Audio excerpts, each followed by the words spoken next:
আসসালামু আলাইকুম রহমতুল্লাহ।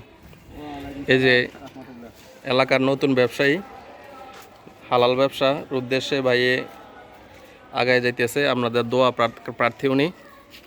এই যে আমি জানতে পারছি, জানার পরেই দেখলাম কাস্টমারের অভাব নাই। এই যে কাস্টমার, তুই কিনা খাইছস না চুরি করে খাইছস? কিনা খাইছস। ও একজন অভিভাবক। আমি আগেও একটা ভিডিও দিছিলাম যে ওর অভিভাবকত্বের মানে ছোট ভাইরে যে শাসন করতেছিল। এই যে কাস্টমার খাইতেছে আলহামদুলিল্লাহ। এই যে গরমের সময় পেয়ারা, যেহেতু আমাদের এখানে একটা মাদ্রাসাও আছে, তো মাদ্রাসার অনেক স্টুডেন্ট আছে যেটা পছন্দ করে গরমের মধ্যে।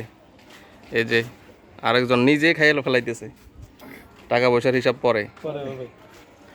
কুমিল্লা ভিক্টোরিয়ান্সের সমর্থন।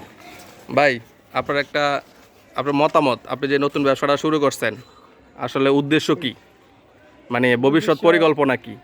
ভবিষ্যতে কোনো পরিকল্পনা আমি মাদের সাথে মানে যেহেতু আমার এই জীবনটা যাতে এখানে কাটাতে পারি। আচ্ছা, মানে মোট কথা হচ্ছে আপনি মাদ্রাসার স্টুডেন্টদের উপকারার্থে সেবার উদ্দেশ্যে আপনি এটা নিয়ে আসছেন। এই তীব্র গরমের মধ্যে একটা ভালো মানের একটা খাবার রাখছেন, এই তো? হ্যাঁ। তবে আমি আশা করি যে আপনি লাভের কথা কম চিন্তা করবেন, লাভ কম করলেও আল্লাহ যত্ন বরকত দেয়, ওইভাবে আপনি ব্যবসাটা করবেন।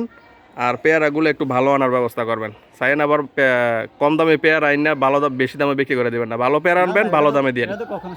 হ্যাঁ, আর পেয়ারার মধ্যে পোকা টোকাও থাকে, ওগুলো দেখে দিয়েন। কারণ আচার দিয়ে মাইখা দিলে কিন্তু পেয়ারার ভিতরে যে পোকা আছে, পোকাও স্বাদ লাগে।